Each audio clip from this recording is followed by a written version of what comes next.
ค่ะหลับใส่มัชเมลโล่ค่ะไปดูวิธีทำกันเลยอันที่หนึ่งเราจะนำแผ่นเจลาตินไปแช่น้ำเย็นค่ะเพื่อให้เจลาตินนอนตัวเอาแผ่นค่ะพี่ชาต่อไปจะทำอะไรคะเราจะแยกไข่ขาวก็นำไปตีให้ฟู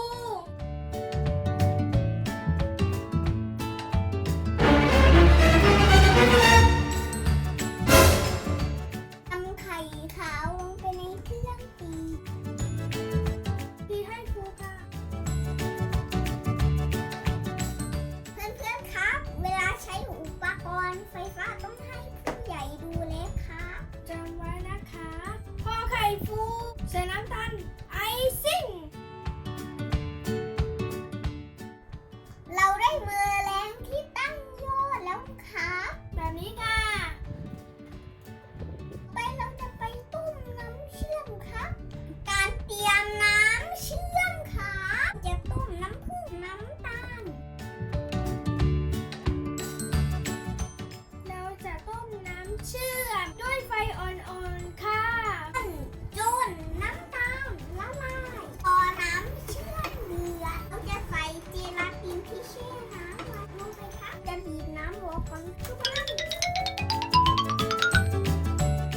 เราจะนำน้ำเชื่อมที่ได้ผสมในมือแรงถึงไข่ครับที่ตีไว้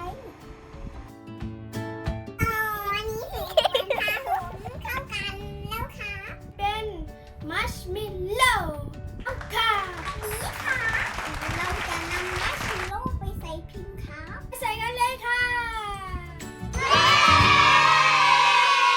เราจะโรยน้ำตาลไอซิ่งไว้ที่พิมพ์ก่อนนะคะมัชเมลโล่จะได้ไม่ติดค่ะ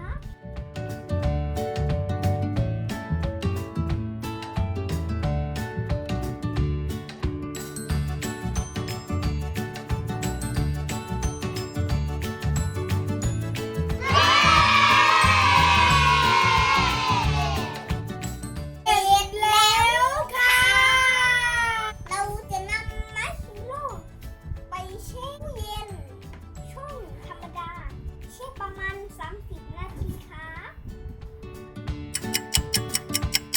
เสร็จแล้วค่ะนำมาหั่นเป็นชิ้นเล็กนี่ค่ะแบบนี้ค่ะเวลาหั่นโรยน้ำตาลในซิ้นด้วยนะคะ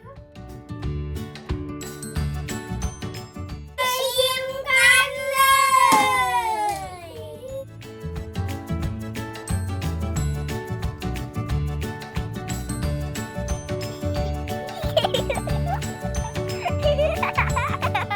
สำหรับมัชเมลโล่ที่อยู่ในพิมพ์จะทิ้งไว้2 ชั่วโมงค่ะตอนนี้เมลโล่ยังไม่เสร็จตัวเลยค่ะเพื่อน